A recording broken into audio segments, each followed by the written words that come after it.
as though that image could somehow banish this picture of him in the flight suit 4 years ago today, declaring that major combat operations in Iraq were over, that the U.S. and its allies had prevailed, while the mission accomplished sign loomed ominously behind him. Of course, exactly what that mission is or was remains unclear. Saddam Hussein's regime is disarmed, the threat of WMD is gone, even Saddam is dead. Yet U.S. troops remain, still seeking to accomplish whatever this administration declares on any given day, whatever the mission happens to be. The mission is there to be a democratic Iraq where they have elections to elect their government.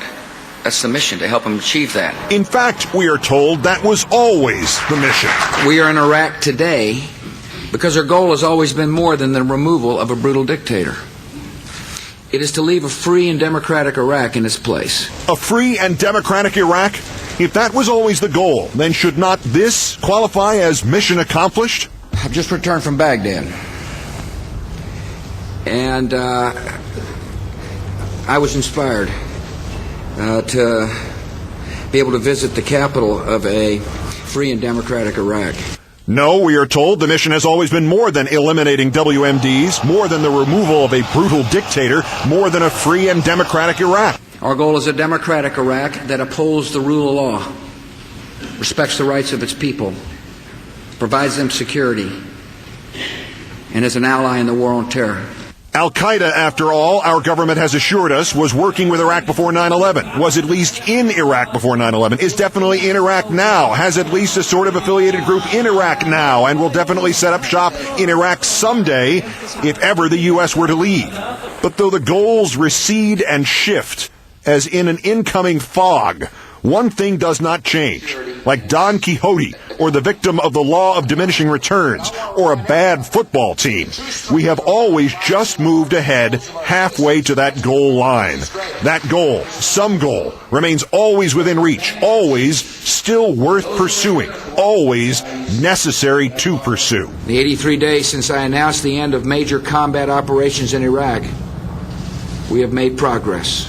We've made good progress, and we are making steadfast progress. We're making great progress. We're making progress. And we're making progress toward that goal. We're making progress. American and Iraqi forces have made substantial progress. We're making progress toward peace. Iraq has made incredible political progress. We have seen encouraging progress. We're seeing progress on the ground. I'm encouraged by the progress, and we're making progress. There's encouraging progress in Iraq. This is real progress. But I see progress. Initial signs of progress are encouraging. We're beginning to see some signs of progress. Progress, year after year, in almost mathematically precise increments, never quite enough to justify leaving, always just enough to justify staying.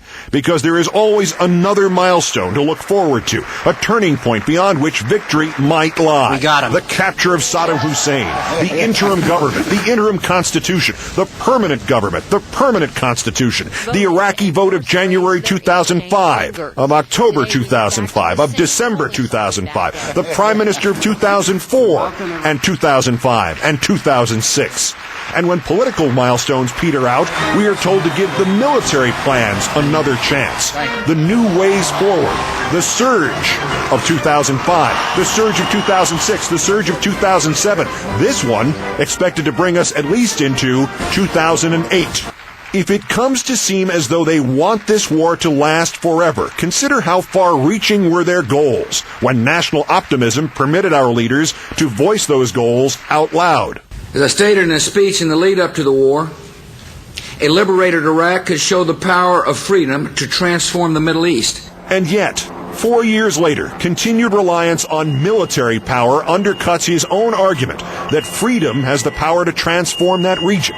4 years later, continued reliance on deceit at home to enable the stated mission of nurturing democracy abroad demonstrates that it will forever remain beyond the reach of a man who does not understand freedom ever to claim that the mission of freedom has been accomplished.